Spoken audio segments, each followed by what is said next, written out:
table ronde qui parle du retour des migrants. Oui, alors l'objectif aujourd'hui de cette table ronde, c'était de voir comment mettre en synergie les bonnes pratiques qui existent au Sénégal au niveau des différents acteurs impliqués pour le retour et la réintégration des migrants sénégalais qui reviennent au Sénégal, et voir comment faciliter le retour et renforcer leur projet de retour et la pérennité de ces différents projets.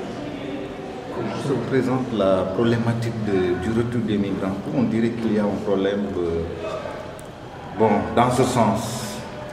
Alors au niveau de l'OIM, nous travaillons beaucoup sur des programmes d'assistance au retour et à la réintégration volontaire pour les migrants en situation vulnérable, ce qui veut dire principalement des migrants en situation irrégulière, de retour du Niger, du Maroc, mais aussi de différents pays européens et de la Suisse.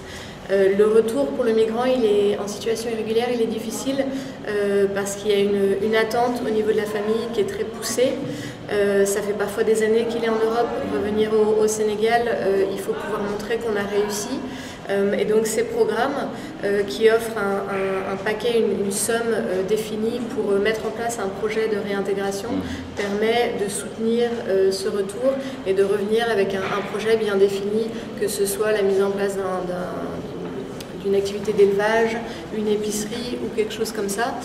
Ça permet de revenir avec un projet bien défini et au niveau de la famille et des proches, d'avoir quelque chose au retour pour se réinsérer dans la vie quotidienne au Sénégal. Justement, il y a des zones qui ont été citées, notamment Diourbel, Louga, qui peuvent être considérées comme des zones rurales. En quoi l'agriculture peut être un pilier fort pour éradiquer ce phénomène? Alors au niveau sur la migration irrégulière, il y a beaucoup de candidats à la migration irrégulière qui ont une connaissance en matière d'agriculture, une pratique, et donc au retour de pouvoir investir dans ce domaine. C'est un domaine qu'ils connaissent déjà, qui est parfois déjà pratiqué par leurs parents, et donc ils ont déjà eux-mêmes une connaissance qui peuvent renforcer davantage à travers ce programme d'assistance au retour et à la réintégration. Vous nous rappelez votre nom? Jolene Robertsen. En forme de statistique, quel est le nombre de migrants qui a été quand même intégré après le retour? Alors, j'ai pas les chiffres en tête. Pour 2015, je pense qu'on est autour de 600 migrants pour les programmes de retour et de réintégration volontaire au niveau de l'OIM. Il y a aussi, je sais que la Caritas a des programmes en ce sens, et l'OFI nous a parlé de leur programme aussi dans ce domaine. Et dans quelle activité, de façon beaucoup plus succincte?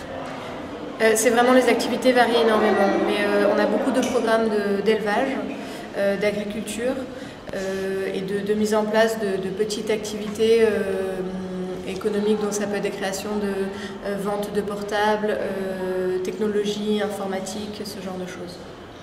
Merci. Voilà.